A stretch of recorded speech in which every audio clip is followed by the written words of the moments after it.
الاهلي يبدع ويمتع ويفوز على اوكلاند سيتي 3-0. هو ده بقى البطل، هو ده البطل بقى، هو ده بيركو هناك في كونيوس ان انت جابهولي. فريق الدنيا سهله قوي يا جدعان، الدنيا ايزي قوي واكتر من اللزوم كمان. انت اصلا في اول 5 دقايق كان ممكن تجيب جول من شريف، وبعديها الماتش الشوط الاول كان ممكن يخلص 2-3، والشوط الثاني الشوط يعني الماتش كله كان ممكن يخلص اصلا 5-6-4، يعني اقل حاجه كانت 4، اقل سكور كانت 4-5-6. الدنيا سهله قوي الصراحه. حصه تدريبيه الصراحه خرافيه لريال مدريد ان شاء الله، حصه تدريبيه ان شاء الله لريال مدريد. بس المهم ان الاهلي فاز وابدع وامتع، وفاز على اوكلاند سيتي 3-0 عشان الاهلي يروح لسيتي اللي هو بتاع امريكا يوم السبت، هيقابل سيتي اللي هو بطل امريكا يوم السبت. بس قبل ما نخش الفيديو يا شباب، لسه ما اشتراك انزل اعمل اشتراك وفعل زر الجرس عشان يوصلك كل جديد. الاهلي بادئ بال4-3-3 عادي، الفريق الثاني بدا ب3-5-2، اوكلاند سيتي بدا ب3-5-2. كان اول ماتش بدا ان هو عايز يضغط عليك، كان في 6 لعيبه من اوكلاند سيتي بتضغط من نص الملعب، الكوره على الشمال ناحيه معلول ال6 بيضغطوا، الكوره على اليمين ناحيه هاني ال6 بيضغطوا، بس اللي هو ضغط اللي هو ميد بريس يعتبر، مش هاي بريس، لا كان ميد بريس، كله ال6 كانوا بيضغطوا، ودي حاجه غريبه. بس لما انت بتطلع بالكوره عادي مش هايب الموضوع، بتخترقهم من نص الملعب، بتخترقهم عادي من الاطراف.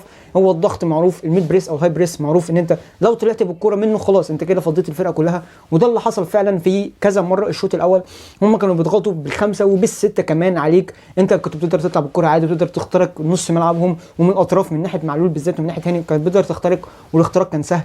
فريق الصراحه يا جدعان سهل ايزي بطريقه مش طبيعيه، الفريق سهل يعني. انا كنت شايف الارقام بتاعت الفريق ما بتخش فيه غير جون واحد في 20 ماتش، وما خسرش غير ماتش واحد باين، ولا ما خسرش ولا ماتش، فاز 20 ماتش على التوالي ومش عارف ايه. شفت ارقام مرعبه، لا قلت يا لهوي، ما اتفرجتش على الماتش قبل يعني انا ما اتفرجتش على الفريق ده قبل الماتش ده، لقيت لا بدل الماتش هيبقى صعب يا جدعان، وبقول اصحاب الماتش هيبقى صعب وانا مش متفائل. لقيت الماتش ايزي جدا، ايزي بطريقه مش طبيعيه، ايزي يعني كان اكتر من اللزوم، يعني سهل كانك بتلعب مثلا فريق في كاس مصر الدور 32 حرفيا. كاس مصر المقاصه مع احترام المصري المقاصه كمان كانت بتعبنا اكتر من كده.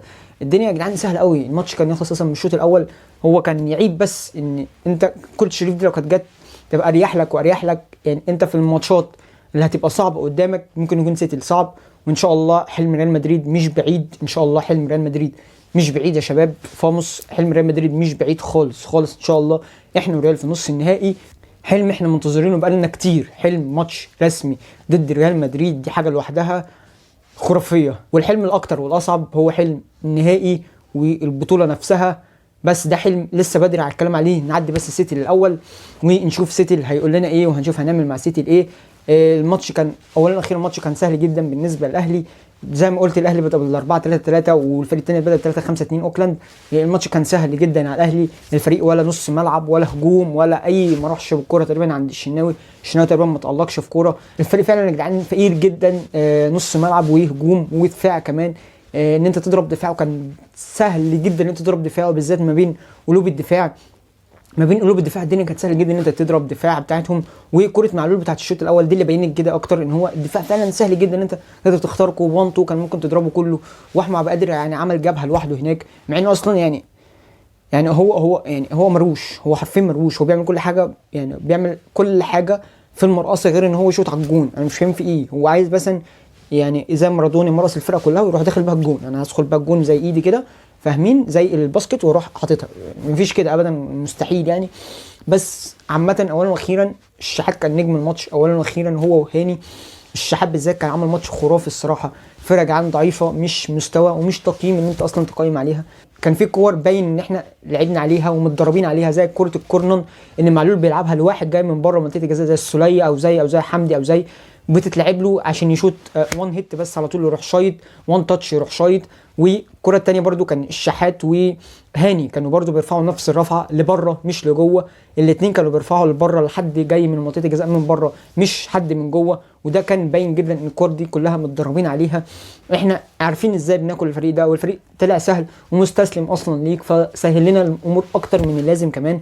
بس كولر كلمان عليه مذاكر الماتش وعارف الفرقه دي هضربها ازاي وهضرب دفاعها ازاي. والجون الثاني بتاع شريف بين ان ازاي فعلا الفرقه يعني لا ضعيفه، الفرقه ضعيفه. الجون يعني انت بكره واحده من السوليه تقريبا ضرب، او حمدي ضرب الفرقه كلها وودى شريف انفراد، فالتيم كان سهل، الفرقه كانت سهل. انت كان كولر مذاكر وعارف ومحضر لعبات متدربين عليها زي الكورنر زي قلت، وزي الوان تاتش على طول من نص الملعب في ظهر قلوب الدفاع.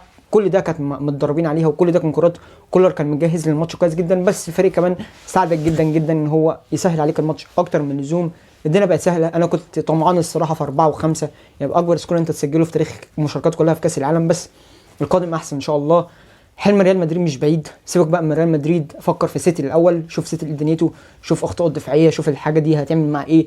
تكسب سيتي وبعد كده احلم زي ما انت عايز يا شباب. حلم ريال مدريد مش بعيد، حلم ريال مدريد مش بعيد، وحلم النهائي مش بعيد. بس ستيب باي ستيب، سيتي الاول وبعديها ريال مدريد. بس خليكم حاطين في دماغكم ان حلم ريال مدريد مش بعيد. شكرا لشحات، شكرا لديانج، شكرا لاي لاعب ساهم في الفوز ده. والفوز كمان ان هو سهل، حصه تدريبيه حرفيا.